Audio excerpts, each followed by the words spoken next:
A Vicenza arriva il capo dello Stato Mattarella, intanto a Roma il clima si fa sempre più caldo, le proteste incalzano e il governo è chiamato a rispondere. La giornata è di quelle importanti anche per i comitati, le associazioni che raccolgono le istanze degli azionisti del crack delle popolari. È il giorno della consegna della documentazione alla commissione d'inchiesta. Atti, documenti sull'intera vicenda, Banca Popolare di Vicenza e Veneto Banca, anche gli ultimi atti giudiziari che vedono il rinvio a giudizio di Zonin.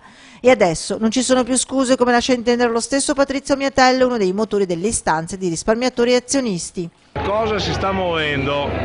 Siamo stanchi di essere traditi. Perché, sebbene le associazioni incassino la proposta della D di Banca Intesa di un fondo di 100 milioni per risarcire i casi sociali, l'obiettivo rimane il fondo per le vittime di reato bancario e alla Commissione il compito ora più importante. Deve certificare che le vittime da reato finanziario delle banche vanno rimborsate dallo Stato.